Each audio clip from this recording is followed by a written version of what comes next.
I grew up in Southall, which is West London, a heavily populated Indian area. My parents were actually, I am a first generation British born Indian. So my parents were actually like about maybe 4 or 5 when they came over from India. So for me, you know, growing up in a very Indian area, but then I went to school in Hammersmith at Latimer Upper School, and there I had a massive diverse group of friends from all different backgrounds. So that really was key to me, because you know that equips you with what it takes to have a whole well-rounded personality and be able to communicate with all different types of people. So Cash Money actually heard a song that I did called Ride It, which was a really pivotal song for me in my career. It was also the song that crossed me over from just the Asian population into the urban scene, and that's when I won a lot of black audience over as well. And the song went pretty international, so I was winning across a lot of new territories. It didn't win over America because hardly anything ever gets over to America. It's very difficult to break America. Cash Money though, however, did come across this video through a producer that I was working with at the time. He showed them the video. He said, there's this guy called Jay Sean who I'm working with, you should check out his stuff. Boom, watched the video, they fell in love with the song, loved my vibe, and were like, you know what, he's clearly got a massive fan base, let's bring him over here, let's put him out in America. And they did, and it was amazing. I had the most incredible experience of my life being signed to Cash Money. I mean, without a doubt, you know, took me from here to here, you know what I mean?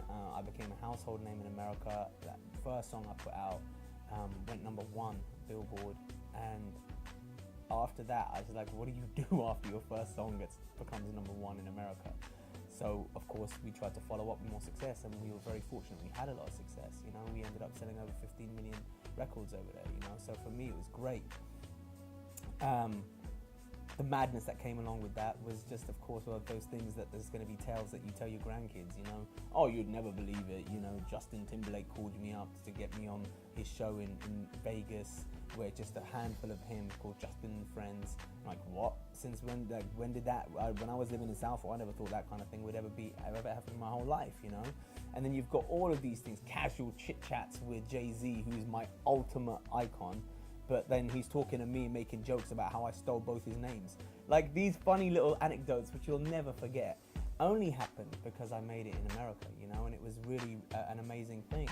But I never got caught up in the fame aspect of it. I never got caught up in any of that, because that for me was a byproduct of what I really wanted. What I wanted was success and respect, in terms of, big up Jay Sean, he's repping us, you know, and I'm proud to have Jay Sean on my iPad or my iPod. That's what it was about for me.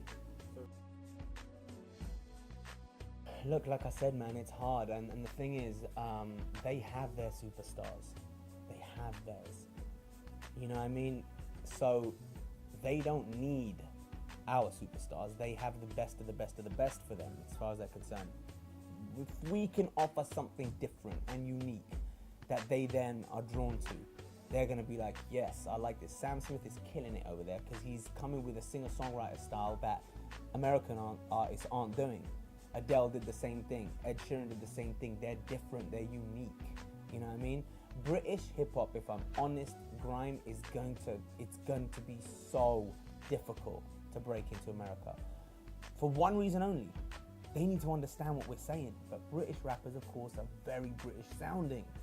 And if the audience over there can't understand what they're saying, how can they, you know what I'm saying? How can they be drawn to it? How can they get attached to it? That's the only thing I can think of that maybe is making it so difficult. Not because they're not good,